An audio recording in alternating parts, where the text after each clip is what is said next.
Muito bem, minha gente. Então estamos hoje de volta, ainda nessa semana, mas hoje iniciaremos o estudo já da unidade 8, ok?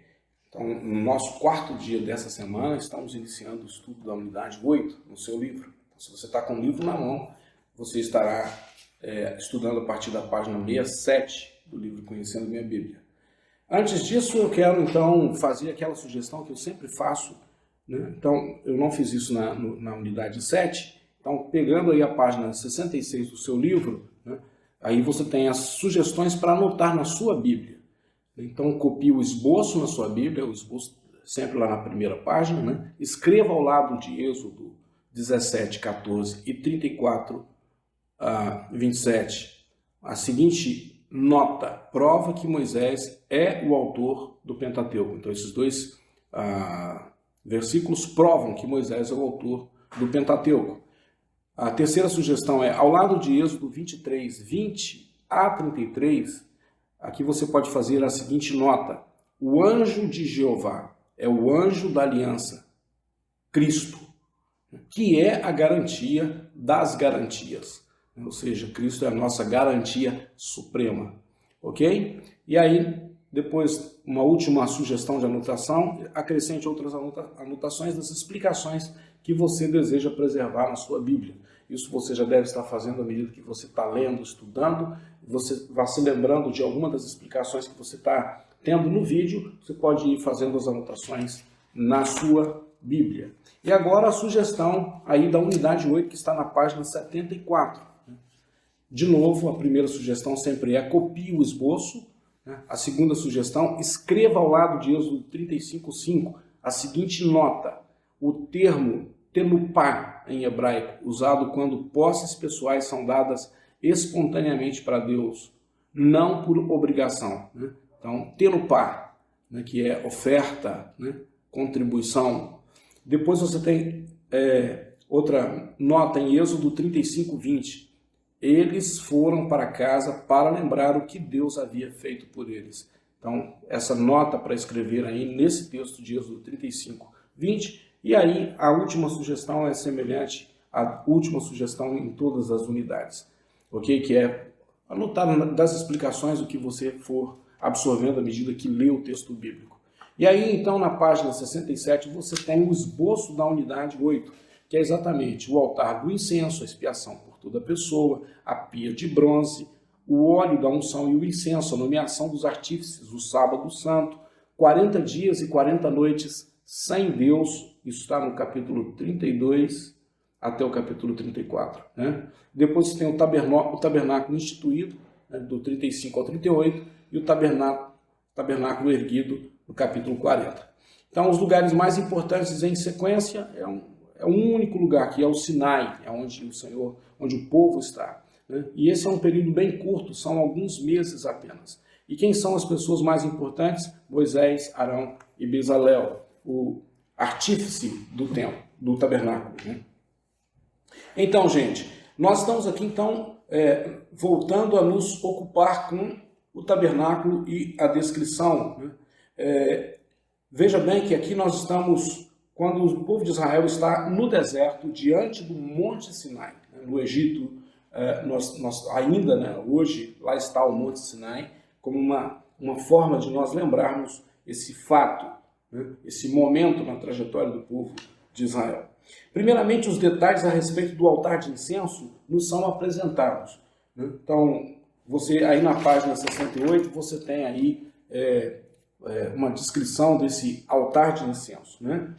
O incenso desse altar, que estava no lugar santo, era aceso ao se pegar carvão do altar de bronze. Então veja bem, minha gente, o altar de incenso estava no lugar santo, o altar de bronze estava no pátio. Então o sacerdote ele pegava de um tição, ele tirava um tição do altar de bronze. Não esqueçam que esse é um altar cujo fogo não podia se apagar em nenhum momento. O fogo tinha que ser mantido aceso 24 horas por dia. Então se tirava deste fogo, e vejam bem, minha gente, uma outra coisa: este fogo era aceso pelo próprio Deus, o fogo do altar foi aceso pelo próprio Deus. E ali também é um lugar onde os animais eram sacrificados como substitutos pelos pecados do homem.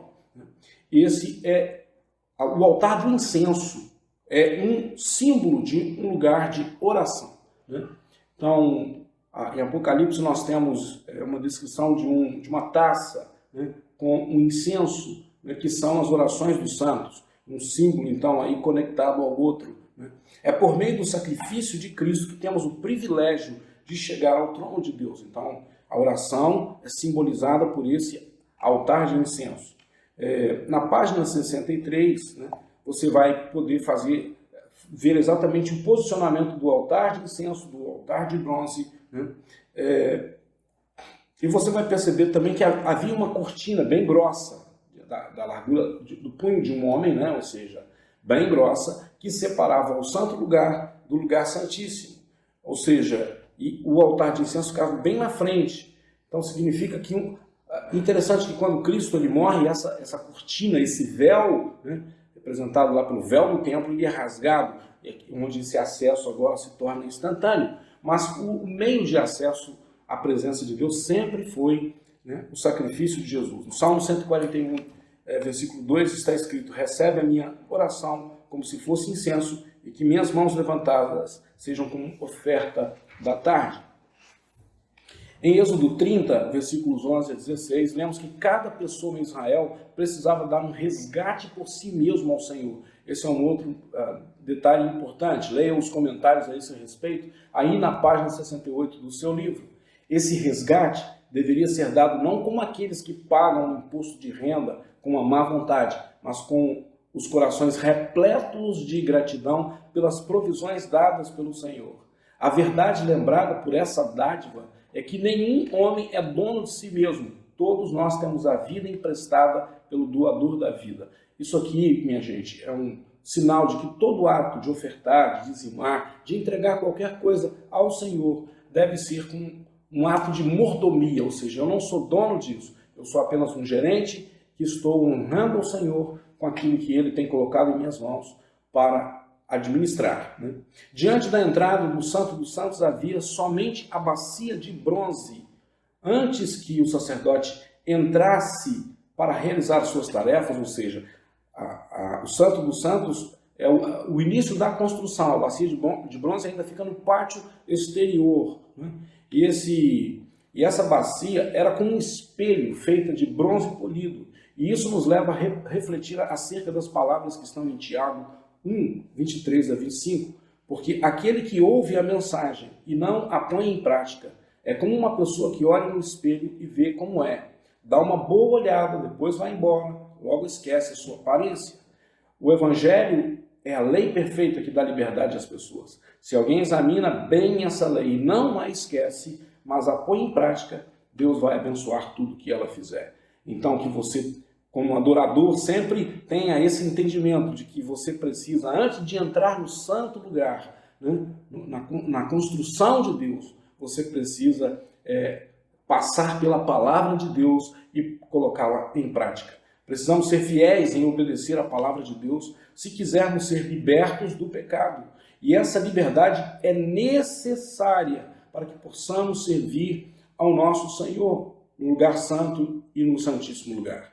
Amigo, por esse motivo, nós estamos aqui interessados em ajudar você a conhecer a sua Bíblia.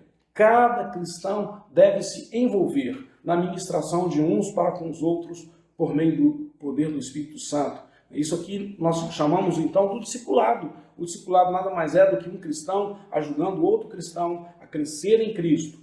Você precisa entender que, como um servo do Senhor, você precisa se dispor para ajudar seus irmãos mais novos ou que estão enfrentando alguma luta a crescer no seu relacionamento com Deus até atingir a maturidade. Vamos refletir um pouco mais como esses três pensamentos, ou seja, o altar do incenso, a bacia de bronze, o altar de... Enfim, essas coisas, elas tecem um padrão e um plano para nós. Nós chegamos diante do Pai em oração e adoração, nosso altar de incenso. Nos prostramos e nos sacrificamos diante dos seus pés como uma oferta. declarando que somos os resgatados, que Cristo comprou com o seu sangue na cruz.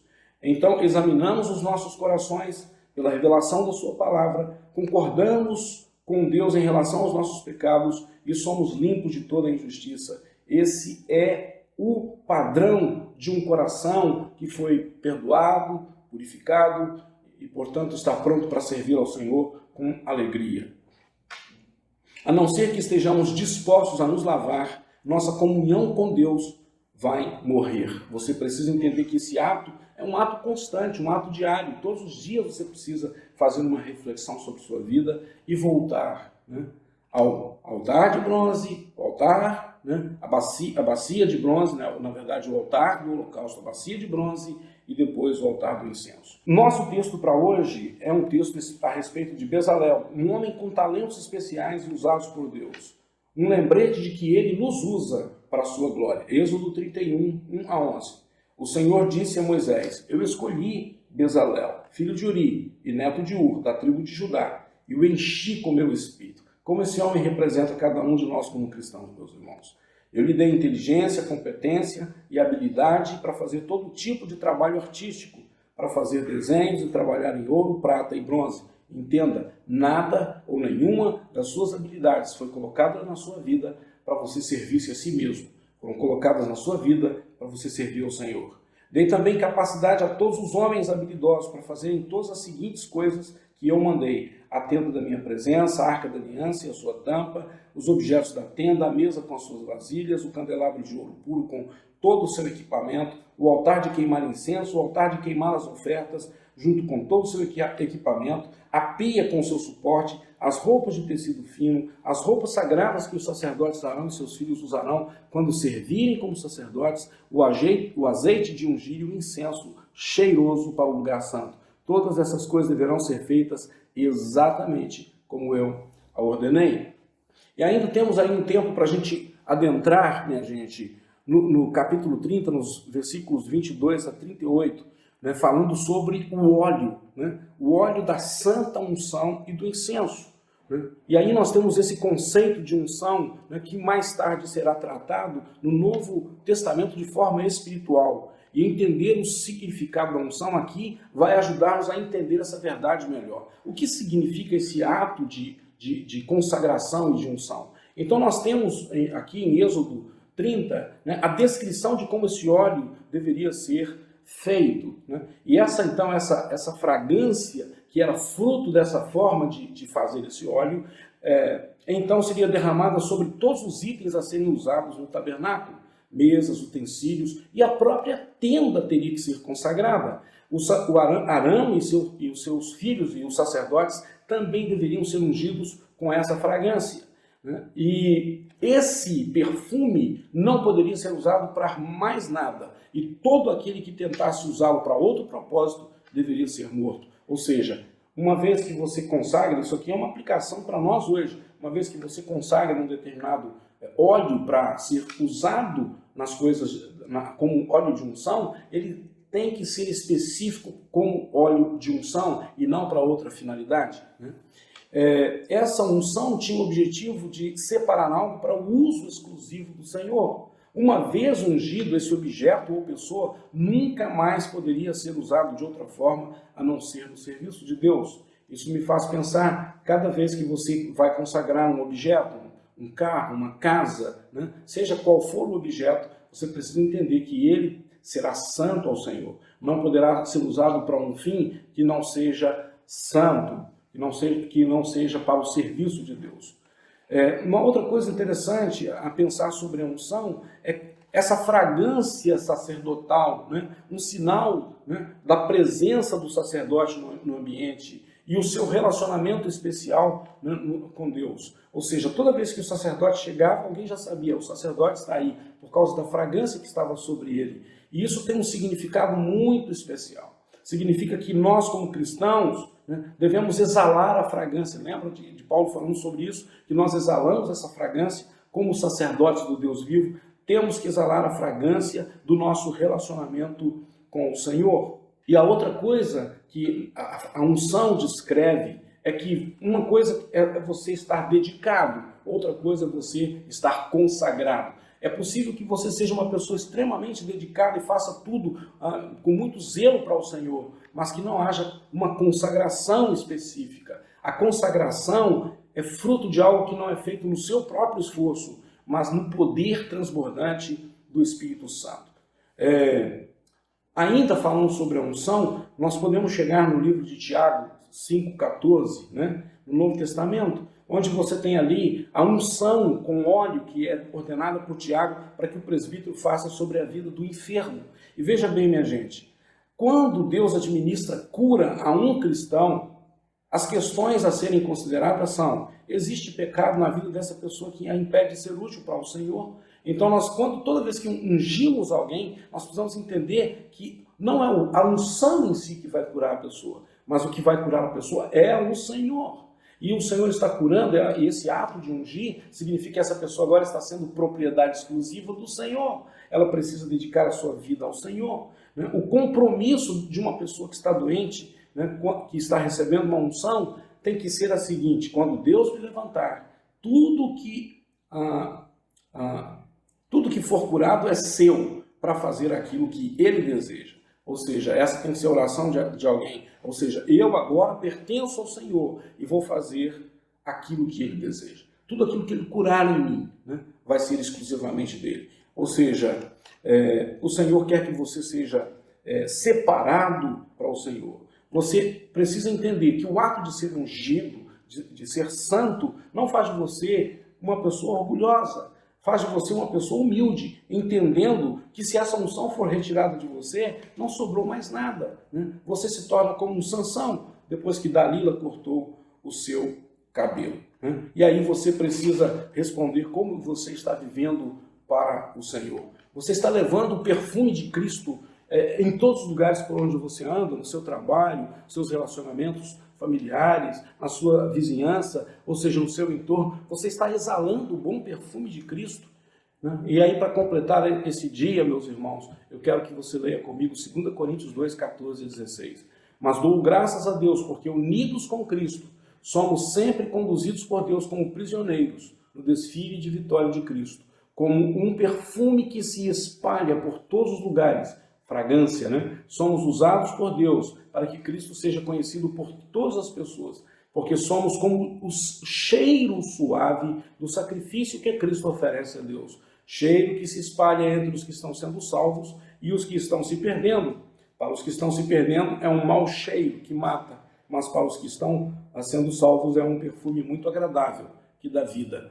Então, quem é capaz de realizar um trabalho como esse? Eu quero então terminar esse tempo orando com você, para que você seja esse sacerdote, exalando o bom perfume de Cristo por onde você passar. Senhor, eu na tua presença quero colocar a vida de cada um dos meus irmãos, que ao assistirem esse vídeo eles possam fazer essa análise. Como está meu relacionamento com o Senhor? Estou exalando o bom perfume de Cristo por onde tenho passado? A fragrância do seu conhecimento, do meu relacionamento com Cristo está sendo exalada por onde passo? Senhor, nos ajude para que não confiemos em nosso braço, não confiemos em nossa própria força, não confiemos na nossa salvação sem Deus, mas que, de fato, vivamos para Ti, entendendo, Pai, que é de Ti que vem toda a ousadia, vem todo o poder, vem toda a unção que precisamos para fazer o Seu trabalho.